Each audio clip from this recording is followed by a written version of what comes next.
اچھا ہمارے ساتھ مظہر بھائی آئے ہیں. السلام علیکم مظہر بھائی. السلام علیکم.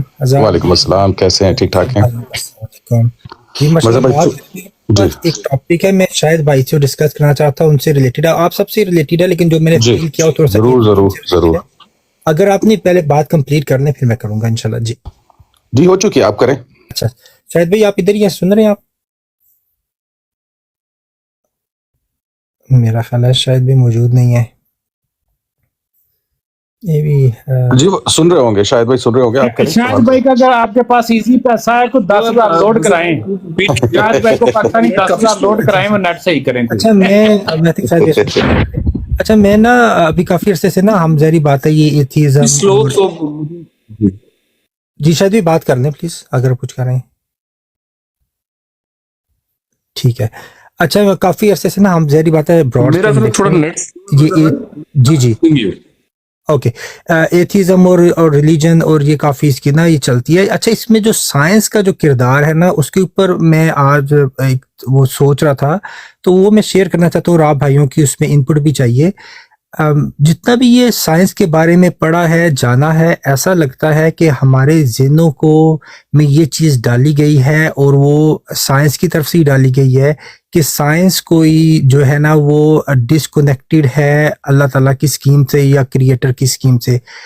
لیکن اس کے اندر اگر ہم دیکھتے ہیں تو جو سائنس جیسے سٹارٹ ہوئی تھی تو جتنے بھی زیادہ لوگ تھے اس وقت انہوں نے ہمیشہ سائنس کو خدا کی قدرت سے ہی ریلیٹ کیا, چاہے وہ آئنسٹائن اس کو اسپینوزا گاڈ کہے, چاہے وہ نیوٹن خود ایک کافی ریلیجیس بندہ تھا وہ ہو, یا ایون آج بھی کافی جو ریسرچرز ہیں, مثال کے طور پہ ایک اسٹیون میہر ہے, اگر آپ سرچ کریں آن لائن وہ بھی اسی طرح ہے, وہ بھی کافی ڈیٹیل میں بتاتا ہے کہ کیسے جتنی بھی سائنٹیفک ڈسکوری ہو رہی ہے وہ پہلے سے بھی زیادہ دلالت قائم کرتی ہے کریٹر کے ہونے پہ. مثال کے طور پہ وہ آج میں اس کے ایک بیان سن رہا تھا, وہ یہ کہہ رہا تھا کہ یہ جو ڈی این ہے یا آر این ہے, جو ڈی این اے کی فارمیشن ہے, ایک چھوٹے سے پروٹین کے ڈی این اے کی جو فارمیشن ہے چھوٹے سے, اس کو کہتے ہیں کہ اس کے ہونے کے چانسز ایسے ہیں کہ 1 ٹریلین میں سے آپ ایک نقطے کو چوز کریں, 1 ٹریلین نقطے ہیں اس میں سے آپ ایک نقطہ اٹھا لیں, ایسی اتنی پاسبلٹی ہے کہ یہ مطلب کہ اتنا پریسائز ہے اور یہ خود بخود نہیں ہو سکتا. پھر چلو یہ تو ایک سسٹم ہے نا, ایک خالی ڈی این اے کی پروٹین کی بات کر رہا ہے. اگر ہم اس کے ساتھ مزید چیزوں کو کریں کہ اگر مثال کے طور پہ وہ ڈی این اے سے ایک ہیومن باڈی کریٹ بھی ہو جاتی ہے, لیکن ارتھ کا ٹیمپریچر اتنا زیادہ ہو کہ وہ سروائیو ہی نہ کر سکے, آکسیجن ہی اگر نہ ہو, اگر یہاں پہ اوزون لیئر ہی نہ ہو, پانی ہی نہ ہو, ہوا, مطلب یہ اتنے فیکٹرز ہیں. وہ ایک چیز کے بارے میں اس نے بتایا کہ 1 in 1 ٹریلین اس کا چانس ہے. تو اگر ہم باقی چیزوں کو بھی اس میں میئر کرتے تو ہمیں کلیئر ہو جاتا ہے, ہر ایک جو انسان اپنے ذہن سے کام لیتا ہے نا اس کو کلیئر ہو جاتا ہے کہ یہ چیزیں خود بخود ہو ہی نہیں سکتی. کویسچن میں سوری میری اتنی لمبی تمہید باندھنے کا یہ تھا کہ ارلی سائنٹسٹ نے بھی اور آج بھی جو سائنٹسٹ ہیں وہ بھی جب اس چیز کو غور سے سوچتے ہیں تو وہ اس پہ دلالت قائم کرتے ہیں کہ اس کے پیچھے یہ کریٹر ہے, یہ خود بخود چیز نہیں ہو سکتی. اب جو ٹریگرنگ سوال ہے وہ یہ ہے کہ ہمیں جو سائنس پریزنٹ کی جاتی ہے وہ مجھے ایسا لگتا ہے کہ اس وقت سائنس جو ہے وہ اینٹی تھیسٹ لوگوں کے پاس آ گئی ہے, اور وہ اینٹی تھیسٹ لوگ کیا کرتے ہیں کہ وہ ان چیزوں کو ہمیں بریک ڈاؤن کر کے کنفیوز کرتے ہیں. مثال کے طور پہ وہ ڈی این اے کے بارے میں بات کریں گے تو اس پہ بات کر کے آپ کو علیحدہ کنفیوز کر دیں گے, آپ انہیں سورج اور گلیکسی سسٹم کے بارے میں بات کر کے وہاں پہ جا کے عجیب کنفیوز کریں گے. وہ ہمیں کوشش کرتے ہیں کہ ہم ان کو یونائٹ کر کے نہ دیکھیں, ڈسٹریبیوٹ کر کے کنفیوژن میں دیکھیں. مجھے ایسا لگتا ہے کہ ہمیں اس چیز کی اویئرنیس دینی چاہیے کہ یہ جو ہمیں سو کالڈ سائنس لوگ بتاتے ہیں کہ یہ سائنس ہے, یہ سائنس ہے, یہ بیسیکلی ایک قسم کی ان کا یہ پروپیگنڈا کہہ لیں یا کیا کہوں, ان کی اینٹی تھیسٹ تھاٹس ہیں, اور وہ تھاٹس نہیں, اینٹی تھیسٹ ایجنڈا ہے جو ہمیں سائنس کے نام پہ بیچ رہے ہوتے ہیں. حقیقت میں دیکھا جائے تو پہلے بھی سائنٹسٹ نے سائنس کو خدا کی قدرت کہا ہے اور آج بھی کہہ رہے ہیں. تو جو لوگ ہم میں سے سائنس کو علیحدہ کر کے بیان کریں تو میرا خیال ہے یہ امپورٹنٹ ہے کہ ان کو بتایا جائے کہ سائنس کو علیحدہ کر کے نہیں دیکھنا چاہیے.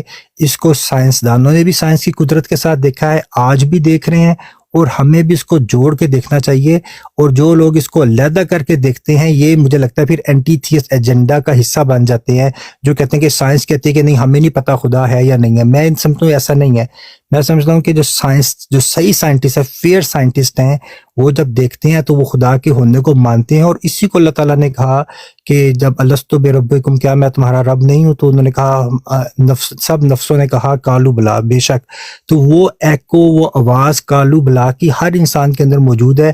اگر وہ اپنے آپ سے سنسیئر ہو کے خود جائزہ لے, بجائے کہ سائنس جو ہمیں بتائی گئی ہے اس کو بھی جو ملاوٹ کر دیا اس میں, حالانکہ وہ خدا کی قدرت ہے ساری سائنس, لیکن اس میں سے خدا کی قدرت کا نام نکال کے صرف ایک میٹیریلسٹک چیز جو ہمیں بتائی گئی ہے. مجھے ایسا لگا کہ یہ سب جو ہے یہ ہمیں وہ ڈائلوشن کی گئی ہے اور ہمیں دور رکھنے کے لیے خدا تعالیٰ سے, کریٹر سے, اور یہ کیا ہے. تو میں نے کافی لمبی بات کر دی. تو یہ جو سائنس کو ہمیں بتایا جاتا ہے یہ خدا تعالیٰ سے ڈسکنیکٹڈ ہے. میں سمجھنا چاہتا ہوں کہ آپ کا کیا اس میں ایکسپوجر ہے ان چیزوں کے بارے میں, جب سائنس کی بات ہوتی ہے اور اسے خدا سے توڑ کے بتانے کی کوشش کی جاتی ہے. بہت شکریہ آپ نے سنا. اچھا, میں نے آپ کی ساری بات سنی ہے مظہر بھائی, مجھے بڑی خوشی ہوئی کہ آپ یہاں تک پہنچ گئے ہیں, کیونکہ آپ کا یہ ایتھیزم آپ کا ڈومین نہیں تھا, لیکن آپ نے اس پر سوچنا سمجھنا شروع کیا. اب یہاں تک آپ آ گئے ہیں اور آپ نے جو کچھ کہا وہ بالکل درست کہا کہ ہمارے ہاں جو اینٹی تھیسٹ پروپیگنڈا وہ یہ رہا ہے. لیکن اب ایک سٹیپ میں آپ کو نا تھوڑا سا اوپر لے کر آنے لگا ہوں, اس کو بھی سمجھیے گا. اب میں آ رہا ہوں سیلف انالیسس کی طرف کہ ہم مسلمانوں میں اب آپ کو ایسے اسکالرس نظر آنے لگ گئے ہوں گے کہ جنہوں نے اب ہر حدیث کے پیچھے یا تو کوئی کوانٹم فزکس ہوتی ہے, یا کوئی میٹا فزکس ہوتی ہے, یا کوئی اور فزکس ہوتی ہے. ہر آیت کے پیچھے کوئی نہ کوئی سائنس اب جڑی ہوئی ہے. اس کی وجہ یہ ہے کہ وہ ایتھیزم اور اینٹی تھیسٹ اور جو ہماری نیو جنریشن ہے ان کو اسلام کی طرف راغب کرنے کے لیے انہوں نے قرآن کو, اسلام کو سائنٹیفک روپ دے دیا. تو وہ یہ کیا کرتے ہیں کہ وہ جتنی بھی تھیوریٹیکل فزکس ہوتی ہے نا, جس کو فکشن, سائنس فکشن کہا جاتا ہے, اس کو بھی اٹیچ کرنا شروع کر دیتے کسی نہ کسی حدیث کے ساتھ. اور کس طرح آج میں نے ایک ویڈیو بنائی ساحل ادیم کی کہ اس نے اس حدیث کا آپ کو ذکر یاد ہوگا کہ رسول اللہ نے نماز پڑھتے ہوئے اچانک آگے کو بڑھے. صحابہ کرام نے پوچھا کیا, تو آپ نے کہا مجھے جنت کا ایک خوشہ پھل دکھایا گیا تو میں اس کو اچک لینے کو تھا. تو اس نے وہاں سے ساحل ادیم نے وہاں سے چیزیں اٹھائیں اور کہا یہ پورٹلز ہیں. آپ جانتے ہیں نا وہ وال میئر اور وہ پورٹلز اور وہ تمام جو بریجنگ ہوتی ہے, اس نے کہا یہ پورٹل کا ذکر ہے, یہ پورٹل کھل جاتے ہیں. اچھا, اب یہ جو پورٹلز ہیں, یہ جو وال میئرز ہیں, یہ ساری تھیوریٹیکل فزکس ہے, یہ تھیوریٹیکل ہے, اس کو سائنس فکشن کہا جاتا ہے. لیکن انہوں نے ساحل ادیم نے کام کیا کہ اس کو جوڑ دیا حدیث کے ساتھ. اب مجھے بتائیں وہ تھیوری بعد میں بنے گی فیکٹ, اور فیکٹ بھی ایوالو کر جائے گا. سائنس کہیں سے کہیں آگے نکل جائے گی 10-15 سالوں میں. اور پھر پلٹ کے اگر ساحل ادیم سے کوئی پوچھے گا کہ جی آپ نے تو کہا تھا یہ تھا تو وہ تھا, اس حدیث میں کوئی پورٹل کھل رہی تھی, تو پھر کیا معاملہ ہوگا. تو ہم ایک غلطی اور کر رہے ہیں, ہم قرآن حکیم کی آیات کو اب ٹوٹلی سائنٹیفک وے میں دیکھ کر اس کا ریبرٹل کر رہے ہیں اینٹی تھیسٹ کو, which is another wrong methodology. میں اپنی پتہ نہیں بات آپ کو سمجھا سکوں یا آپ اس کو سن سکیں کہ نہیں. جو کلام ہے, جو کلام الہی ہے یا حدیث ہے یا فقہ ہے, اس میں بہت سے علوم ہیں. Science is one of the علوم.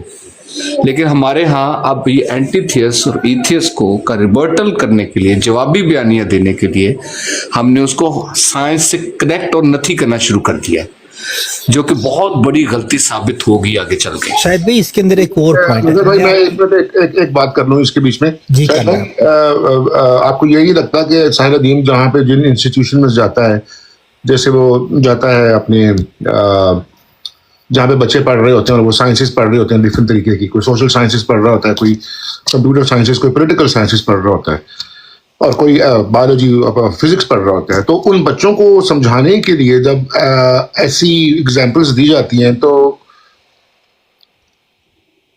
اس کے علاوہ اور کیا ایگزامپل ان کو دی جائے؟